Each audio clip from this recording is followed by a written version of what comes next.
자연스럽게 두 번째 키워드로 넘어갈 수 있는 말을 해주셔서 두 번째 키워드를 소개하겠습니다. 바로 역공인데요. 지금 승복 선언을 해야 된다 이런 얘기들이 많이 나오다 보니까 오늘 이재명 대표 측 민주당 쪽에서는 여러 가지 좀 역공을 펴는 메시지가 나왔어요. 일단 두 번째 질문을 드리겠습니다. 두 사람이 지금 승복 선언을 공식적으로 하지 않고 있는데 윤 대통령과 이재명 대표가 승복 선언을 안 하는 이유는 뭘까? 여기에 안 대한 하는 이유? 예. 대체 왜 안 하는 걸까? 속내가 아무래도 있겠죠. 그렇기 때문에 어떤 이유인지를 좀 써주시면 될 것 같고 일단 오늘도 국민의힘에서는 헌재 선고 결과에 대해서 승복할 것이다 이런 지도부의 메시지가 나왔고 민주당의 승복 선언을 강력하게 촉구한다라는 얘기를 했는데 민주당에서는 승복할 것은 오히려 윤 대통령이다라고 보는 것 같아요. 또 먼저 쓰신 장해찬 최고부터 볼까요? 두 사람이 각각 이런 이유로 승복 선언을 안 한다라고 보시는군요. 저는 이재명 대표는 명백하게 지금 국민 사이에 물리적 충돌, 내전을 유도하고 있다고 생각합니다. 이 내전이라는 무서운 단어는 제가 쓴 게 아니라 최근 민주당 주요 정치인들의 공식 발언에서 나온 단어이고요. 예. 유혈 사태라는 단어도 공개석상에서 썼죠. 네. 만에 하나 탄핵이 자신들 원하는 대로 안 됐을 경우에 뭔가 물리적 충돌과 사회적 혼란을 일으켜서 거 봐라! 이거 다 헌재 때문이다. 윤석열 대통령 때문이다. 네. 빨리 하야해라. 예. 막 이런 여론을 만들어 가려고 이재명 대표가 매우 조급하게 승복하지 않고 계속해서 승복 못하겠다는 메시지를 내는 거 아닌가. 근데 더군다나 이재명 대표가 한 3주 전에 우리 채널A에 나왔을 때 예, 여기 인터뷰 하셨잖아요. 나이트에서. 거기선 승복한다 했거든요. 예. 그런데 지금 와서는 막상 선고 기일 연기되고 좀 초조해지니까 승복은 윤석열 대통령이 하는 것이다라면서 말을 또 바꿔요. 역시나 말 바꾸기에 달인 같은 모습을 보여주는 데서 저는 좀 내전 유도하는 거 아니냐라는 불길한 생각까지 들고 윤석열 대통령의 침묵은 대통령이 구속 취소되자마자 광화문 집회 가서 마이크 잡을 거다 어쩔 거다 했는데 그냥 조용히 지지자들을 격동시키지 않고 계속 침묵으로 일관하고 있지 않습니까? 그리고 대통령과 직접 관저에 만나고 전화했던 국민의힘의 지도부와 주요 정치인들은 일관되게 강성 지지층으로부터 욕먹으면서까지 우리는 승복하겠다라는 메시지를 내고 있습니다. 이게 전반적인 여권의 승복 기조에 대통령도 동의하고 있는 것이다라고 해석하는 게 맞다고 생각합니다. 예. 김진욱 대변인은 글쎄 저 승복 침묵이 승복이라는 표현에는 좀 동의하기 좀 어려운 것 같고요. 예. 그렇게 쉽게 하실 수 있는 승복이면은 그냥 한 말씀만 하시면 될 텐데 안 하시는 게 좀 안타깝다라는 생각이 들고 윤석열 대통령이 지금 승복 선언을 안 하는 건 제가 볼 때는 향후에 정치적인 영향력을 지속적으로 가지고 가려고 하는 거다. 앞으로 만약에 네. 기각이 됐을 경우 윤석열 대통령이 복귀한 이후에는 더 의미가 없는 얘기니까 그 부분은 빼고 인용이 됐을 때 전제로만 얘기를 하면 인용이 되고 나면은 바로 윤석열 대통령을 바라보는 사람들이 훨씬 더 지금보다 많아질 겁니다. 왜? 조기 대선 국면으로 가기 때문에 그럼 윤석열 대통령이 어떤 입장을 갖고 가느냐에 따라서 네. 아마도 많은 사람들의 특히 국민의힘 여긴 참 국민의힘 아니지? 죄송합니다. 범여권. 범여권 인사. 네. 네, 범여권 인사들은 결국은 윤석열 대통령을 쳐다볼 수밖에 없는 상황이 될 것이다라는 예. 것이고 그래서 저는 지금 이 승복 선언을 안 하는 것이다 이렇게 보고 있는데 네. 이재명 대표가 3주 전에 이 자리에서 우리 노은지 부장님하고 인터뷰할 때 예. 얘기했던 거 아닙니까? 네. 그러면 아니 도대체 똑같은 얘기를 몇 번씩 해야지 믿음이 가는 거예요? 누구는 침묵해도 승복으로 받아주면서 누구는 직접 입으로 얘기했는데도 왜 그거를 안 받아주는지 바꿨잖아요. 모르겠는 거예요. 승복은 윤석열이 하는 거다 근데 이러면서 말을 그러니까 바꿨잖아요. 말을 안 하면 모르겠는데 승복은 이제 내가 아니라 윤 대통령이 하는 거다라고 아니 하니까. 그건 기본적인 거죠. 그거는 원칙적인 부분 아닙니까? 지금 이 비상계엄을 이재명 대표가 일으킨 거 아니잖아요. 예. 윤석열 대통령이 비상계엄을 일으켰고 이것이 헌정 유린 사태다라는 이유로 지금 재판대에 올라가 있는 게 윤석열 대통령이잖아요. 그리고 윤석열 대통령에 대해서 판결이 내려지면 그 판결에 대해서 수용은 누가 해야 되는 겁니까? 윤석열 대통령이 일차적인 책임이 있는 거 아니에요? 그런 의미에서 윤석열 대통령이 먼저다라는 얘기를 하는 거고 제가 여기도 적었습니다만 윤석열 대통령이 승복하는 부분을 국민들이 평가하는 거예요. 국민들이 지금 저 상황이 뭐지? 내가 볼 때 나는 저걸 이해 못 하겠는데 라고 국민들은 다른 평가를 하실 수 있는 거예요. 그러니까 이재명 대표의 승복과 국민의 승복은 다를 수 있는 거예요. 네. 그런 부분들이 있기 때문에 굳이 지금 이재명 대표 한 사람만을 그냥 마치 강요하듯이 왜 승복선언 안 해? 라고 지금 국민의힘에서 요구하는데 저는 그거 매우 좀 이해가 잘 안 되는 상황이다. 이런 네. 말씀 드리는 거예요. 이기인 최고는 둘을 묶어서 쓰신 것 같네요. 아니 근데 저는 승복이라는 이 무형의 가치를 두고 이렇게 두 분이 길게 말씀하시는 걸 보고 대단들 하시다 정말. 예. 이 논평과 평론이라는 건 정말 대단한 거구나라는 걸 다시금 느끼고요. 방송이 쉬운 게 아니에요. 아 정말 네. 진짜 일단 승복을 가장 먼저 말해야 되는 건 대통령이 맞죠. 야당이 계엄한 게 아니잖아요. 네. 그리고 탄핵 심판에서 피청구인이 이재명도 아니고 또 야권 인사도 아니고 대통령이고. 윤석열 본인입니다. 이거 윤석열 대통령이 어떤 결정이 나오든지 승복하겠다라고 말해줘야 그걸 듣는 반대의 국민들도 자신을 지지하는 국민들도 좀 더 침착해지겠죠. 그런 의미에서 승복을 먼저 해야 된다고 보는데 또 반대로 이번 계엄에 있어서 민주당의 책임이 없지는 않습니다. 지금 쌍탄핵, 줄탄핵 그리고 국무위원들 전원 탄핵하겠다라고 하는 통탄핵까지 나오는 마당에 사실 정치적으로 풀어야 될 일을 새를 과시하면서 계속해서 밀어붙였기 때문에 이번 계엄 국면에서 민주당의 책임이 없다고 할 수는 없거든요. 그런 의미에서 서로 좀 승복의 주체가 되어야 된다는 생각이 들고 제가 청개구리라고 쓴 이유는 승복은 불복할 수 있는 달리 방법이 없잖아요. 근데 없죠. 자꾸 상대당에서 승복거리니까 승복하고 싶다가도 안 하고 싶어질 것 같아요.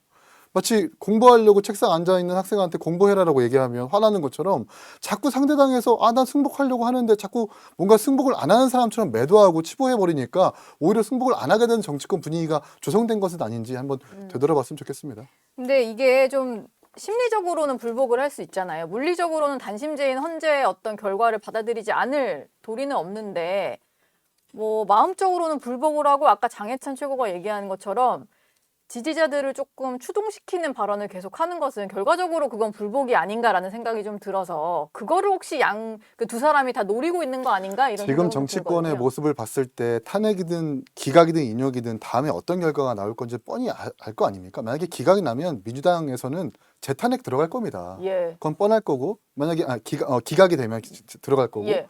또 인용이 되면 윤석열 대통령은 관저에서 가만히 계실까요? 절대 그렇지 않을 거예요. 광장으로 나가든 광화문으로 나가든 본인의 정치적 영향을 어떻게든 소비하려고 할 겁니다. 그건 뻔히 보이는 건데 그걸 하지 말라고 할 수는 없는 거잖아요. 그걸 가지고 승복을 걸고 말고 얘기하는 것 같은데 바람직하지 않다고 생각을 합니다. 지금 뭐 승복 논쟁 가지고 며칠째 뭐 이러고 있는데 어쨌든 내일 11시면 결론이 나올 테니까 근데 오늘 민주당에서 나온 표현들을 좀 저희가 준비를 해봤는데요. 일단 박주민 의원 같은 경우는 아까 김진욱 대변인이 했던 얘기랑 비슷합니다. 당사자도 아닌 사람한테 승복 묻는 것 자체가 법리적으로 좀 맞지 않는다라고 얘기를 했고 오히려 당사자한테나 물어라 뭐 이런 얘기를 했고요. 한민수 대변인 같은 경우는 가해자가 사과를 할 테니까 승복해라 이런 식으로 피해자에게 승복을 요구하는 것 같다. 학폭 피해자 가해자의 좀 비유를 했더라고요. 이건 좀 적당한 비유라고 보시나요? 근데 지금 우리 노은지 앵커께서 앞서 말씀해 주신 것처럼 뭐 승복을 하느냐 마느냐 승복 메시지가 있느냐 마느냐 이전에 가장 중요한 건 그 지지층들을 지금 추동하느냐 지지층들을 계속 부추기면서 뭔가 탄핵 판결을 받아들이지 못하고 그 이후에 물리적 충돌이 있게끔 하는 위험한 언어들을 쓰느냐 마느냐인데 네. 윤석열 대통령으로부터는 그런 메시지는 안 나오잖아요. 뭐 탄핵이 만약에 인용되면 내전이다 이런 이야기를 윤 대통령이 합니까? 국민의힘에서 합니까? 안 하잖아요.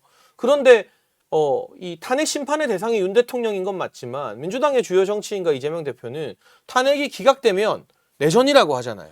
그 내전이 뭐예요? 국민들끼리 총칼 들고 싸우는 거잖아요. 굉장히 무서운 이야기를 하는 쪽. 그러니까 100번 1000번 양보해서 그러면 윤석열 대통령과 이재명 대표 모두 승복한다는 메시지 내긴 이미 너무 늦었죠. 근데 적어도 본인들 마음에 안 드는 결과가 나왔을 때도 물리적 충돌만은 일어나서는 안 된다. 네. 지지자 여러분 내일 무엇보다 안전에 유의하시고 냉정과 이성을 찾으시고 경찰의 지휘에 잘 따라야 된다. 이런 정도의 다독이는 메시지는 저는 정치권에 낼 의무가 있다고 생각하거든요. 근데 그 부분에 있어서 국민의힘은 어쨌거나 계속해서 승복 이야기를 하면서 지지층을 좀 안정시키려고 노력이라도 하는 반면 민주당의 지도부와 주요 정치인들은 이게 만약에 기각되면 뭐 나라가 군사 독재가 되는 거다, 뭐 어떻게 해야 된다 하면서 오히려 더 이 민주당의 강성 지지층들의 어떤 충동적인 행위 등을 뒤에서 부추기고 있는 것 같아요. 그게 저는 실질적인 문제의 본질이라고 생각합니다. 예. 저는 이런 말씀만 좀 한번 드려보고 싶어요. 진짜 국민의힘에서 얘기하는 승복이 진정한 의미에서의 승복일까? 약간 좀 의구심이 드는 거예요. 지난번 이런 일이 한번 있었죠. 이재명 대표의 항소심 선고가 있기 직전에 권성동 원내대표께서 오전에 이재명 대표 항소심에 대해서 승복해라라고 얘기하셔요. 예. 그리고 나서 무죄 판결이 딱 나오니까 갑자기 권성동 원내대표가 이 재판부를 뭐 성향까지 이렇게 말씀하시면서 공격을 하더라고요. 네. 만약에 지금 국민의힘이 승복을 얘기하시는데 어떤 헌법재판소에서 윤석열 대통령의 복귀를 전제로 할 때만 승복하겠다라는 건 아닐까. 만약에 헌법재판소에서 인용을 하게 되면 그래서 주문 피청구인 대통령 윤석열을 파면한다. 요렇게라는 선고가 나온 다음에도 정말 지금처럼 이 승복의 메시지를 이렇게 하실 수 있는지 아니면 그대로 유지를 할지 아니면 헌법재판관들이 이것은 또 우리법 연구회가 뭐 뒤에서 작동됐고 뭐 했고 해가지고 이 정치적 판결을 했고 이런 식으로 헌법재판관들을 공격하지는 않을까. 전 정말 그런 생각이 들어요. 네. 그리고 자꾸 이재명 대표나 민주당이 어떤 이 국민들을 선동하고 폭력을 사주하는 것처럼 말씀을 하시는데 부추긴다고 하시는데 오히려 거꾸로 지금 많은 국민들께서 이렇게 말씀을 하세요. 만약에 이번 그 12.3 비상계엄에 대해서 헌법재판소가 계엄 면허증을 발부한다면 그럼 우리 무서워서 어떻게 해요? 다시 이런 일들이 벌어지면 어떻게 해요? 근데 이런 상황들이 다시 오지 않게 하기 위해서는 인용밖에 없는 거 아닙니까? 라는 얘기를 지금 하고 있고 네. 또 탄핵에 반대하시는 분들이 하시는 말씀들은 훨씬 더 심각한 말들이 많아요. 헌법재판소 뭐 가루를 만들겠다든지 탄핵 반대 집회에 나가시는 분들 네 밟아야 된다든지 이런 식으로 얘기하는 건 또 그분들 개인이 하는 얘기인가요? 국민의힘하고 관계가 없으니까 그건 괜찮은 건가요? 저는 이런 식으로 계속해서 이렇게 잘라내고 이렇게 해가지고 우리는 안 그러는데 왜 너희만 그래? 네. 라는 방식으로 공격하는 건 바람직하지 않다. 이런 말씀 좀 드리고 싶어요. 예. 이런 때 또 나서는 게 개혁신당인데 아 맞죠. 균형의 논리에서 빠져나와서 네. 냉정하고 객관적으로 볼 수 있는 개혁신당의 한마디 거들면 네. 갤럽에서 사라지. 똑같습니다. 예. 분하다. 다음 주는 또 제가 들어갈 잘하죠? 수도 있으니까. 아니 근데 똑같아요. 네. 예. 똑같아요.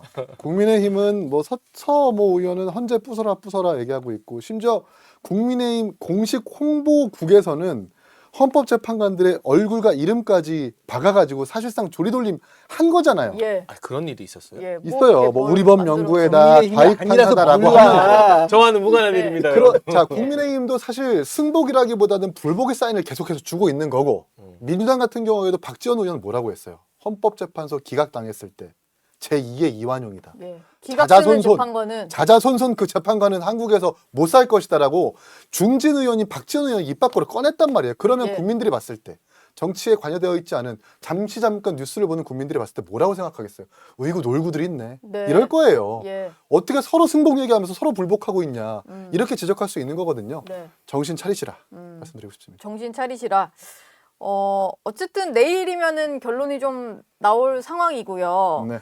대통령은 헌재에는 가지 않는다라고 하더라고요. 잘하셨죠? 예, 네. 잘한 결정이다. 잘하신 결정인 것 같고 왜냐하면 뭐 가포 경계가 발동되고 내일, 경찰 네. 14,000명인가요? 네, 어마어마한 병력이 투입돼서 안전 유지에 만전을 기할 텐데 대통령께서 헌재 직접 참석하게 되면 또 지지자들이 그만큼 양쪽 모두 흥분할 수도 양쪽을 있고 자극시킬 수 있고. 대통령 경호 문제로 경찰의 어떤 방호벽이 또 허물어질 수도 있기 때문에 무엇보다 국민 안전을 우려해서 대통령께서 참석하지 않는 건 잘한 결정이라고 보고 적어도 그 결정에 대해서만큼은 여야가 뭐 시시비비를 따지거나 이론을 제기할 만한 상황은 아닌 것 같습니다. 예. 그럼 뭐라고 내일은 안 했어요. 내일은 미리 말씀드리는 겁니다. 뭐라고 얘기 안 해요? 민주당 지도부도 네. 국회에서 보시는 거예요? 여기 천막 당사도 사실은 좀 위험해 보여서 네. 이쪽 근처에 나타나시는 것 아직 자체가 지금 뭐 공식적으로 어디서 어떻게 하겠다라는 얘기는 없는데 아마 대략 오전 중에 최고위원회가 있을 것 같은데 비공개 네. 최고위원회가 있을 것 같은데 그렇게 된다면 아마 국회 근처에서 근데 지금 내일 또 이 국회도 굉장히 지금 위험한 상황이 있을 수 있다라는 예보들이 있잖아요. 네. 뭐 인용이 되게 되면 뭐 무슨 행동 이런 분들이 국회를 에워싼다든지 뭐 이렇게 하자라고 해가지고 지금 어제부터 국회가 이번 주 일요일까지 외부인들이 출입이 전면 금지되는 상황도 그렇군요. 있는데 네. 글쎄요 지금 이 구체적인 장소나 시청 방법 이런 부분들에 대해서는 아직까지 뭐 언론에 공개된 그런 건 없는 걸로 알고 제가 여기까지 들어왔습니다. 일단 그 오늘까지는 선거 전날이니까 뭐 여론전을 각자 한다 하더라도 내일은 선거를 그냥 좀 조용히 기다렸으면 좋겠다라는 생각은 듭니다. 직전에 뭐 누가 메시지 내거나 이래서 좀 자극시킬까봐 그게 좀 걱정은 되는 것 그러지는 같아요. 않지 않을까 네. 싶어요. 예. 그러니까 중요한 건 선거 이후의 메시지인 것 같아요. 네. 양당 지도부에. 선거가 뭐 오래 걸려도 1시간이면 끝날 것 같습니다. 그러면 점심시간에 양당 지도부가 각 언론사로부터 어떤 메시지 3당이라고 좀 해주세요. 네, 네, 알겠습니다. 3당 지도부. 네, 그러면 조국혁신당이랑 같이 해야 되잖아. 4당 좀 부탁드리겠습니다. 어쨌든 주요 정당 지도부가 됐죠? 네. 네. 주요 정당 지도부가 본인들 마음에 설령 안 드는 결과가 나와도 지지자들을 다독이고 안심시키고 차분하게 만드는 네. 그런 메시지를 탄핵 선고 이후에 내는 게 저는 가장 중요한 것 같다고 생각이 들어요. 우리 장해찬 최고위원의 말씀처럼 내일 그 각 정당이 어떤 메시지를 낼지는 좀 지켜보시기로 하고요. 네. 저는 마지막으로 이제 한 말씀만 좀 더 드리면 우리 헌법재판소의 존재감 역대 그 어느 때보다 지금 가장 크게 나와 있는 상황 아닙니까? 많은 분들이 헌법재판소의 결정 하나에 네. 뭐 이걸 뭐 일일비 이런 차원이 아니잖아요. 우리 대한민국의 앞으로의 미래가 달려 있다 이렇게 되는 상황이라서 뭐 이미 평론의 결과 주문이 써져 있다고 뭐 다 알려져 있지만 네. 정상적인 정말 이 보편적인 가치들이 반영된 그런 결과이기를 희망한다 이런 말씀 좀 드리고 싶네요. 예. 지금 마무리할까 하는데 이기인 최고 마지막 뭐 하실 말씀 아, 네. 있을까요? 사실 이 탄핵을 저희가 평가하고 평론하지만 저도 윤석열 대통령이 선거 운동을 했었던 사람으로서 네. 이렇게 사태가 오기까지 우리의 책임은 없는가라고 되돌아보면서 참 죄송하다는 말씀을 드리고 보수 정권에서도 사실 만약에 탄핵이 인용된다면 2명의 대통령이나 탄핵되는 아주 비극이 발생하는 것이기 네. 때문에 이건 여야 할 것 없이 정치권 전체가 반성해야 될 문제다라고 생각을 하고 박근혜 대통령 탄핵 이후에 사실 국론이 화합됐다기보다는 좀 더 분열의 가속화가 이루어졌다고 좀 보거든요. 네. 그걸 반면교사 삼아서 만약에 내일 어떤 결과가 나오더라도 승복을 하고 만약에 탄핵이 인용된다 하더라도 정치권이 모두 다 반성하면서 좀 더 국론이 화합될 수 있는 정치를 보여줬으면 좋겠다는 생각합니다. 네, 알겠습니다. 오늘 세 분 말씀은 여기까지 듣겠습니다. 고맙습니다. 네. 네, 내일은 저희가 특별 생방송을 준비했습니다. 디데이를 맞아서 아침 8시 라디오쇼 정치 시그널로 다시 찾아올 테니까요. 내일 아침 많은 시청 바라겠습니다.